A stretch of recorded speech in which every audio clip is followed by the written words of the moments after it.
feel like not being able to invest in stock market is a big risk they can ever take if you don't invest, right? I don't even want to call it tax-free savings account. It's really such a great account, right? It's tax-free investing account.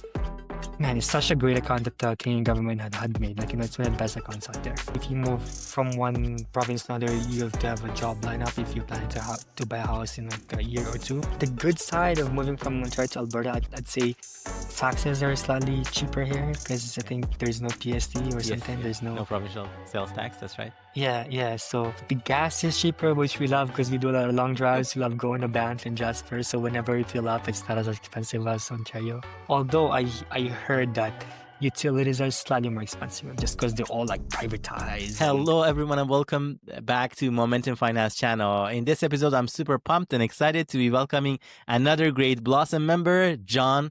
Welcome to the show, John. Hey guys, everyone, how's it going? Thank you very much, Mo, for having me. Thank you very much. It's going great. Thanks for having accepted my invite, John, to join the show. I know, I've been following, of course, your journey not only on Blossom, but also on Instagram. And I know that you've moved actually recently within Canada and moved to the province that I live in. So that's been a huge move for you. Congrats to you and your wife. And you're a new homeowner as well. Thank you very much, Mo. Yeah, it's been such a long journey, but yeah, we finally accomplished it. We moved to the province and we're loving it so far. Yeah, Thank you very much. I tell you what, if it's these days, it's buying real estate is so hard. So a lot of times I think it's so much easier to move to the place that actually still is a little bit more affordable. So how are you enjoying this new transition? Like, it's a big change, of course, coming from one province to another. It's definitely a challenge, especially in the beginning. Moving away from your family and like moving to a new province that you've never lived in, and trying new stuff. It's definitely a challenge, but at the same time, me and my wife, we've been enjoying the journey. We're loving it. It's the best decision that we have ever made, honestly. I mean, I know that sounds kind of cliche, but we love the province. It's great. Amazing. No complaints so far. That's amazing. I mean, it makes me super happy. And one thing I must say, I love about you and your wife as well is that I was watching some of your Instagram posts, and within the first few months or weeks of that you being to this province, you've probably already been to the places that I think some of them I've been, but some of them I'm like, wow, I should probably visit that place. Like, super impressive. You're a very outdoorsy people. That's amazing. Yeah. I think we've been to Alberta 2019 actually once, but it was more like the Banff and like, the mountains, the Rockies, right? But we've never been to like other areas like the main cities, but we've visited some of the tourist spots. And that's, I think, one of the reasons why that kind of motivated us to move here in the province is because it's just has tons of that outdoor stuff, like a lot of nature, the mountains, a lot of long drives, which me and my wife, we enjoyed that a lot back in Ontario where we're from. So we're loving it so far. Well, that's amazing. That's super amazing. Speaking of outdoors, I actually and thanks for your flexibility for pushing this meeting, the interview time a little bit later, because I actually arrived today from Jasper. I visited over the weekend, with my brother-in-law, and we had such a great time there. Yeah, Jasper is beautiful despite the fire that happened last year, but it's still a very nice, quaint, like small town. I actually prefer it than Banff because it's you get that natural beauty of the town, right? Banff is a little bit more touristy and commercialized, but Jasper, it's still that really nice rustic feel to it. 100%, the exact same experience. And for this time of the year, the weather was beautiful and nice. It was not as busy as I would have anticipated, likely due to the fire that happened last year, but also, who knows, to your point, like maybe it's also Banff is a little bit still more popular. People tend to visit there a little bit more. Yeah. I think during the summertime, because I went there again last month, when some of my relatives visited over there up to the province from Ontario, and we visited there last month. It was really busy because it was a long weekend too. It was really busy, tons of like tour buses, like lineups everywhere, like in the shops and stuff like that. But I came 2 weeks ago, and it wasn't as busy anymore because obviously I think summer's done, school's starting, so there's not much like crowd anymore, right? Which is good because you want to enjoy like less crowd. That's right. You get to actually fully experience it and without the busyness of a lot of people being over there. That's awesome. Exactly. I'm going to bring it back now to the world of finance and investing. So I know we are connected on Blossom, but for folks who don't know you as well, maybe tell us a little bit more about yourself and when you started your investing journey, essentially. For sure. Yeah, so I'm originally from Ontario. I'm 30 years old now. I started my investing journey back in 2023 of summer. I'm like around July of 2023. Ever since then, I'm loving it. Like, I wish I'd really had started investing way sooner, but I mean, what can you do, right? That's just like the pros and cons of investing. Um, I just been consistent investing now. I'm on Blossom every day, just reading a lot of like people's posts, learning a lot of new stuff. I still consider myself a beginner investor. There's still a lot to learn about investing, although I'm more of a passive investor. Yeah, yeah, enjoying so far. And do you invest when you started investing? Did you go with one of those robo-advisor passes, or no? Right off the bat, you started investing on your own. Yes, I forgot to mention, I started with actually the like robo-advisor, like an auto investing by Wealthsimple, it's a platform, a brokerage. Because I didn't know what like how I was investing back then. Like I didn't know, I was so naive. I didn't know, I have no idea, had no idea. So I started with like auto investing. I then kind of transitioned to more like, I don't know if you remember, like I think I started with like picking stocks, and like I was like asking, like posting on Blossom, like, oh, what are the good stocks out there? From there, I can transition to like stocks to more like an ETFs now. So I think I'm gonna stick with ETFs for now. Yeah. So So yeah, yeah. right now, would you say, how would you characterize your overall portfolio in terms of proportion? 100% ETFs, mostly in ETFs, to some extent a combination.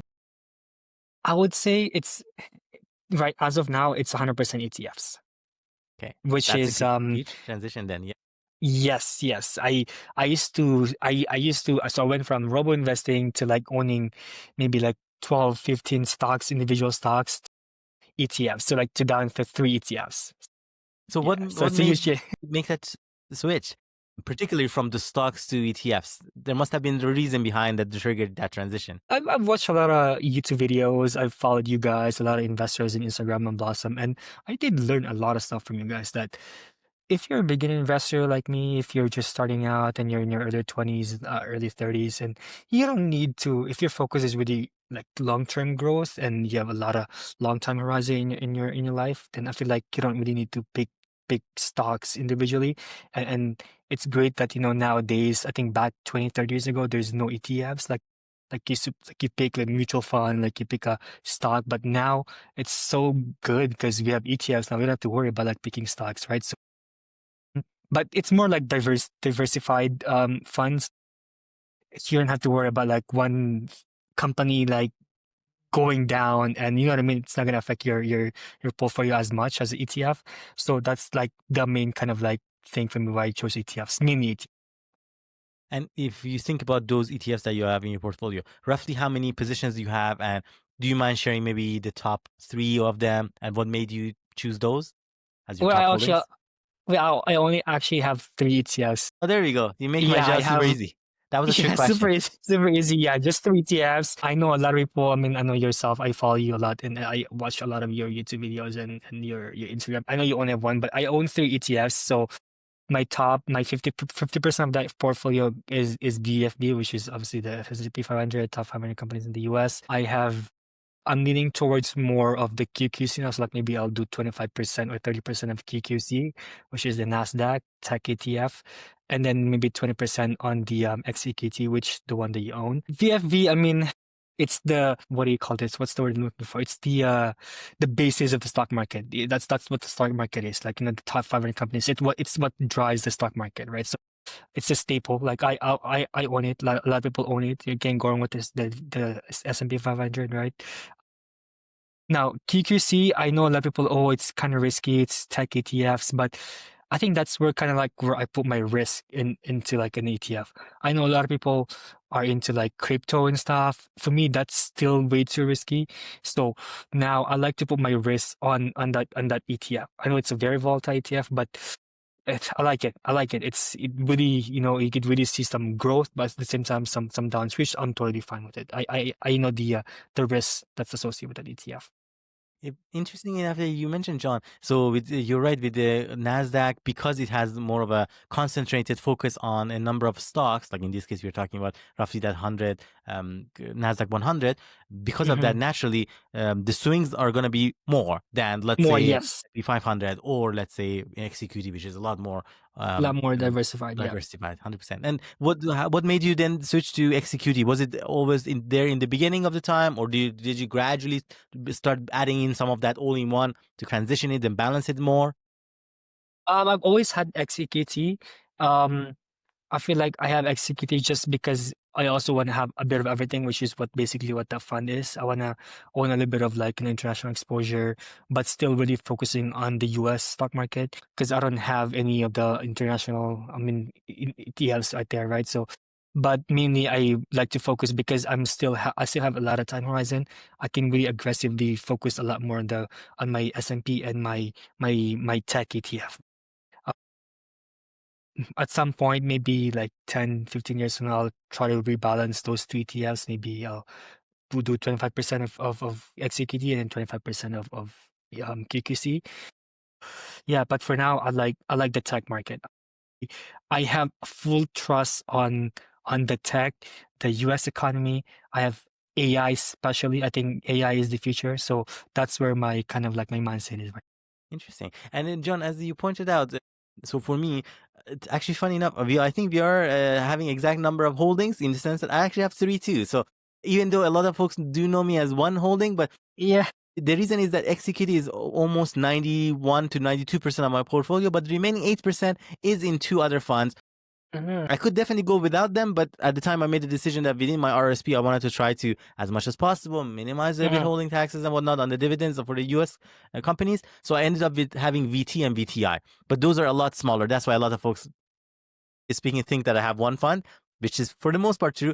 But I was going to say within XCQT as well, we do have the entire S&P 500 and Right. NASDAQ. So that's interesting. But I guess with you focusing on those funds, VFE and as well as QQC, you're actually tilting a lot more towards those because you want to have much more concentration on those On because tech, you're much more yes, bullish on yes. those ones. Yeah. Yes, yeah, and I know I'm aware like there's a lot of overlaps with my portfolio. I'm aware of that. I don't know. Nothing I'm wrong gonna with that start though, honestly. nothing It's wrong with totally that. fine, Yeah, especially if you want to expand your exposure, right? Yeah, it's a deliberate exactly. choice at least. Yeah, yeah. And like I said, I read a lot of articles and YouTube videos, and I think tech is really. I mean, we all know that it's the one that drives the stock market, right? The Magnificent Seven, right? The Apple, whatever. So I like to really put my money in those. Like those are really the big companies that really like they're doing good right now, and they're still going to be doing good in the next 10, 20, 30, 40 years. So I like to bet my money on those companies. This year has been a fantastic year for you, John. Not only in terms of the big changes and getting your home and whatnot, but also in the investing world, you did manage to max out your TFSA, which is huge.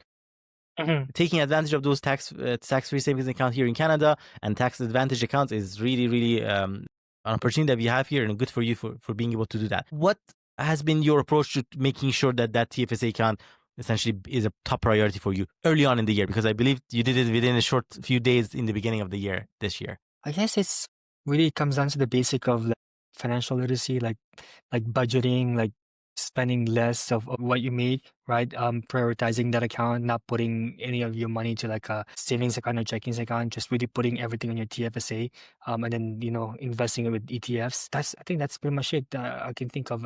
I mean, I've maxed out mine, and now I'm working towards my wife's TFSA as well, while also contributing to my RSP because I did utilize my home buyer's plan, so I'm trying to like contribute to that as well. Yeah, ever since then, ever since I started investing, I really wanted to make sure that TFSA is the account that I want to maximize just because of its potential, like its good benefits in terms of tax-free investing, right? I think we can't even, I don't even want to call it tax-free savings account. It's really such a great account, right? It's tax-free investing account.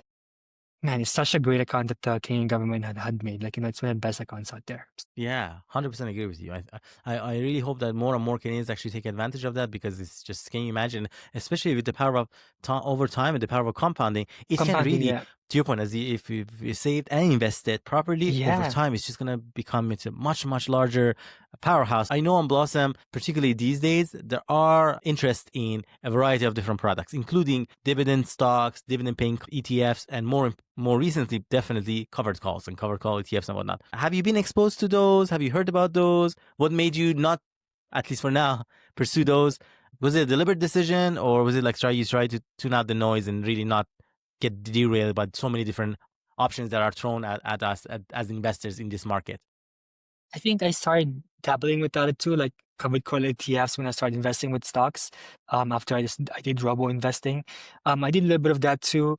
It's definitely nice. I mean, every month you get like big chunk of money getting paid by these companies, but that's when I really realized I started watching you guys. I started watching like a lot of investors in Instagram, and that's when I realized that yes, while it might look good, it might sound good that you're getting paid free easy money like 15% yield, it's that still doesn't beat the fact that like the power of time and compounding like you mentioned, right? If you have this time horizon like 20 years from now, maybe I'll do that when like I'm like maybe 50 or 6 years old, but because I'm like 30, I have like 20 more years or 30 more years of investing.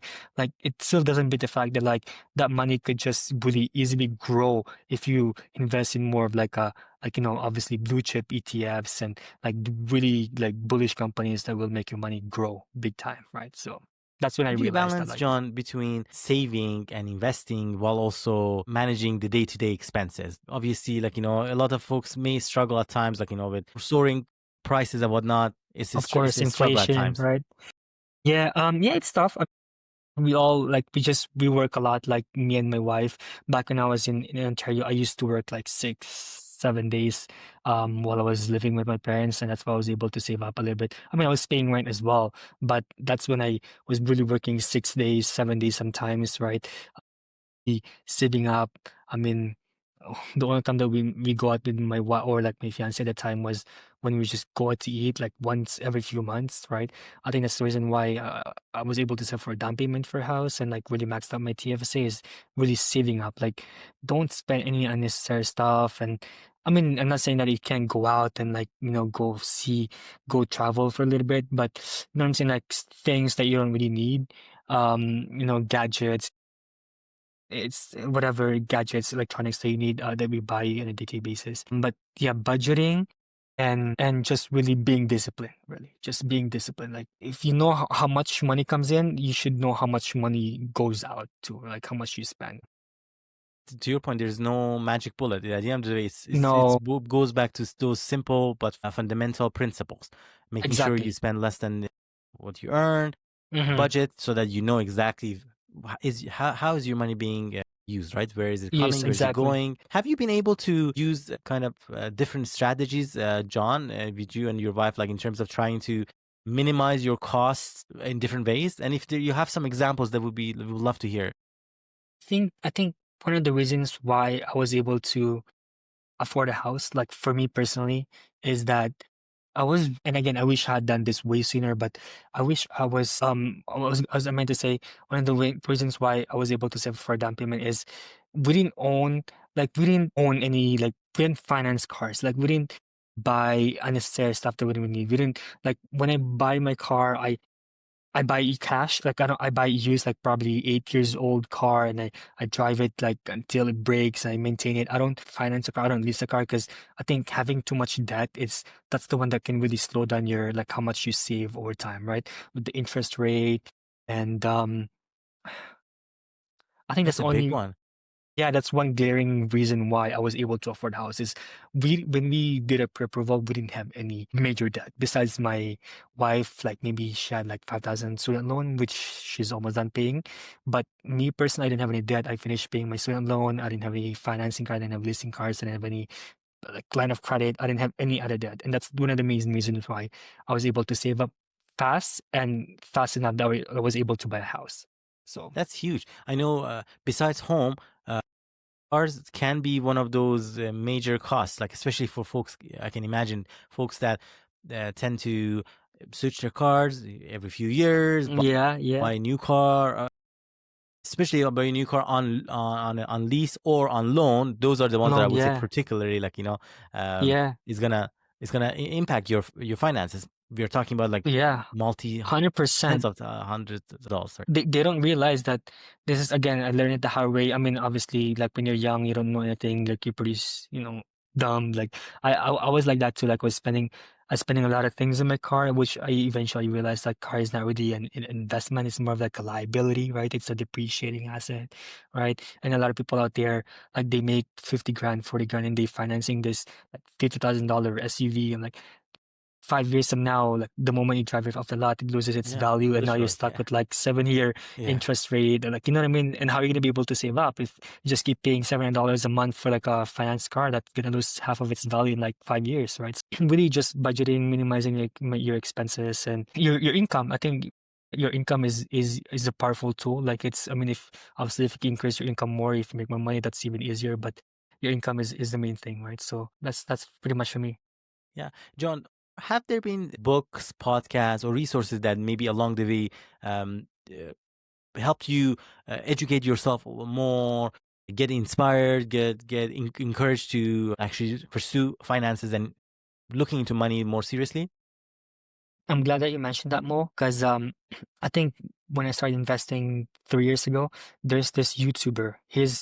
That I've been watching ever since, and I don't miss an episode on for him. Like I think he has a podcast on Spotify and YouTube videos. His name is he's based in the US. His name is Caleb. So financial audit. I don't know if you've heard of him, but he I don't think does. I follow him. Yeah. Oh man, he has like you should watch one of his videos. It's crazy how much people's debt is do they have. Like it's but he's based in the US, but he's based in Austin, Texas. But man, the way he audits people's like their debt's expenses, that's how I learned. That's how I got like a wake up call. Like man, it's crazy, right? So his name is Caleb Hammer or like financial audit, the financial audit on YouTube. Check him out. But that's one of them. I mean, I know I'm on Blossom most of the time, so I read a lot of like people's posts. I mean, for you, I follow you. I watch a lot of your videos, your reels on Instagram. Brandon, I mean, Brandon from he's a co-founder of Blossom. Learn a lot from him too, like how like investing and a couple other Blossom investors on Instagram that I follow. I forgot their name. Yeah. I forgot their That's Instagram name at least. So. that's good. That's good.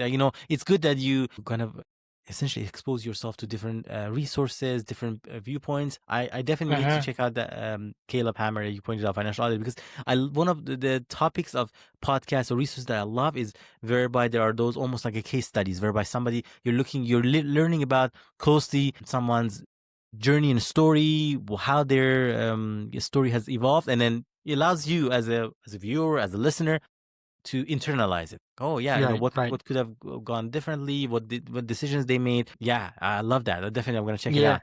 Yeah, I don't I don't read read any books on investing, but for me, I enjoy just listening on a podcast or like watching YouTube video and just going online and just learning bits of information from different resources. That's kind of how I learn about investing and like financial literacy.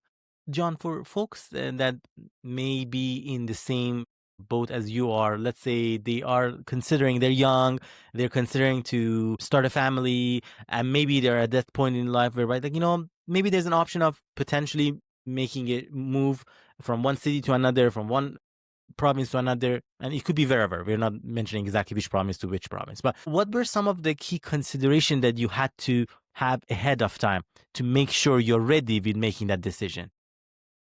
So first thing, obviously, if you move from one province to another, you have to have a job lineup if you plan to buy a house in like a year or two. Jobs line up, make sure that that job is stable, it's consistent, it pays the bills, and it lets you save up and invest. I'd say picking a city that's actually sustainable and whenever there's like you could want to switch a job from another field to another field, make sure that there's plenty of jobs out there, there's demand out there. I'd say just do it. I mean, if you're looking to buy a house and you live in a city or a province that's very extremely affordable, I'd say it's worth it.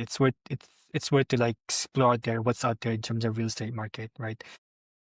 Maybe hard in the big first few months because you're away of your family, but it's worth it in terms of like owning a house. It's that house is gonna appreciate 10, 20 years from now. And it's really gonna bridge you to like financial success, right? So that's And in kind of terms my of advice. cost, I know we were talking about Ontario and Alberta here, and this is an example. Was there one cost item that you can think of that was a pleasant surprise, and there one cost item that was like a opposite surprise? Like maybe you were not expecting to be maybe higher, but it compared to Ontario, it is higher.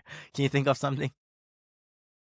On top of my head, I mean, the good side of moving from Ontario to Alberta, I'd say taxes are slightly cheaper here because I Yeah. think there's no PST or Yes, something. yeah. There's No no, provincial sales tax, that's right. yeah. So the gas is cheaper, which we love because we do a lot of long drives. We love going to Banff and Jasper. So whenever we fill up, it's not as expensive as Ontario. Food or like the day-to-day basic expenses, I think it's relatively the same. Although I heard that utilities are slightly more expensive just because they're all like privatized and tons of like. That's what I heard too, but I have not lived in Ontario yet. Can you vouch for that? Is it true? I think so. I think especially with utilities, Yeah. especially like electricity and gas, because I think here it's more privatized. There's a lot of like gas companies that control like Yeah, the less utilities. Like competition, so to speak, right? So it's like, yeah. yeah, there's more this. Like I got my first two bill like the first few months when we moved into the house, and I'm surprised that our bill is for electricity and gas is like both combined is like $80, but it ended up being $300 because of all the distribution charges, right? Yeah, yeah, Which yeah. is Yes. kind of ridiculous. Yes, I Out hear of you. that, That's yeah. Now that you pointed out, it's actually yeah. I remember looking at the detail, the breakdown of the bills. Like, yeah, oh, in reality, and then sometimes you get these contracts. Like, oh, it's so cheap if you actually do the math. But like in reality, so you paid almost double, if not more, because of all yeah, these random costs that, regardless, you have random to like pay. costs. Apparently, Like there's a distribution charge, like fees after fees, electronics fees, mail fees, whatever that the delivery charges that they charge. Whatever. I mean, that's just down. You can have everything, right? Like yeah, there's yes. always To your like point, pros and cons. pros and cons and balances. Balance, yeah, yeah. But other than that, really, it's the main reason why we move out here is the real estate market. That's the main reason why we. If I was able to afford a house in Ontario, I wouldn't move to Alberta because all my families and my wife's families are in Ontario, right?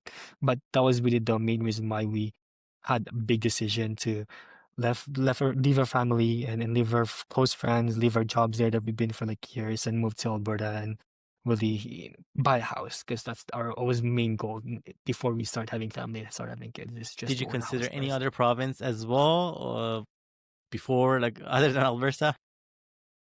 No, I mean, it'd be nice if it's BC, right? Because it's warmer apparently and beautiful and mountains and oceans. But honestly, BC is the most expensive. I mean, close to Ontario. But no, I wouldn't want to live in other province besides Alberta. I mean, I've been to Banff. I love it here. I love the nature.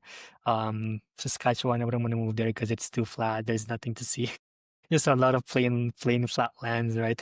Manitoba, I don't want to live in Manitoba. I don't want to live in the East Coast. I like here. Alberta is the province for me. That's Alberta good. is the That's awesome. province. And we're happy you're here. So yeah, Very welcome to the happy. province. That's fantastic. Thank you, Mo. Maybe one or two last final questions for you, John. If for somebody who, because you also started investing in your late 20s, early 30s, I would say categorize it's probably around that time frame, given that you started around 2 years ago. If you reflect on that, and for somebody who may be in the exact same shoes, like they haven't invested yet, but they heard about the importance of it, what would you advise in terms of the first key steps to consider? What should they do first? I think they should.